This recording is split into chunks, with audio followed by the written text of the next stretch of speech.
விழுப்புரம் நாடாளுமன்ற தொகுதிக்கு உட்பட்ட பகுதியை வந்து பாத்தீங்கன்னா கடப்பட்ட ஊராட்சி. இதுல வந்து பாத்தீங்கன்னா தனியாருக்கு சொந்தமான மருத்துவ சுத்திகரிப்பு ஆலை வந்து கடந்த சில ஆண்டுகளாக இயங்கி வருது.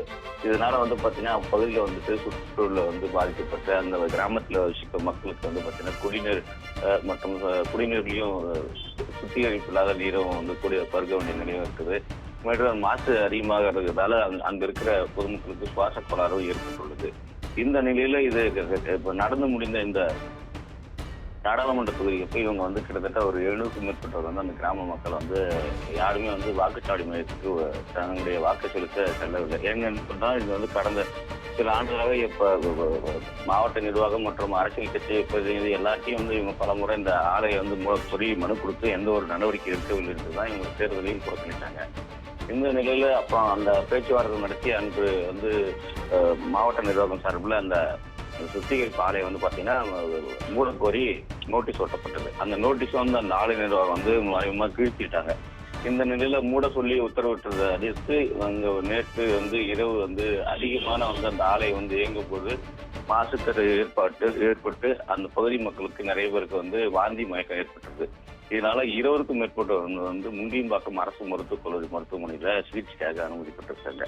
தொடர்ந்து இவர்களுக்கு ஒரே ஒரு ஒற்றை கோரிக்கை தான், இந்த ஆலையை வந்து மூட வேண்டும் என்பதுதான் இவருடைய கோரிக்கையாக உள்ளது.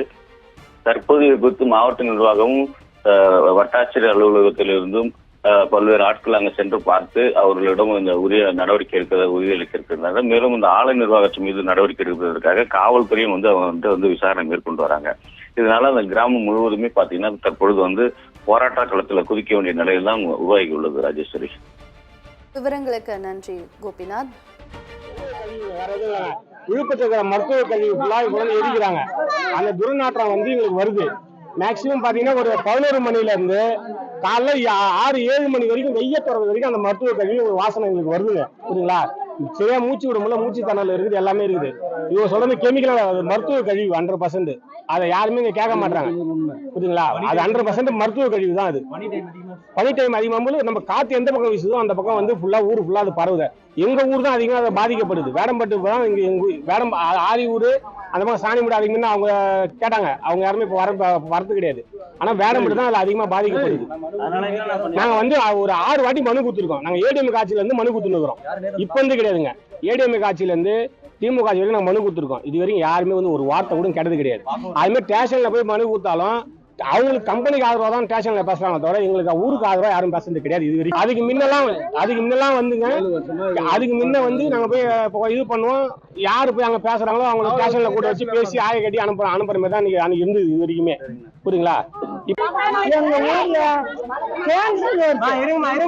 ரத்தம் வந்து எடுத்துட்டாங்க. 8 நாள் ஆகுது. ரத்தம் வந்து எடுத்து என்னால முடியல ஐயா. ஏந்திருக்க முடியல, உட்கார முடியல.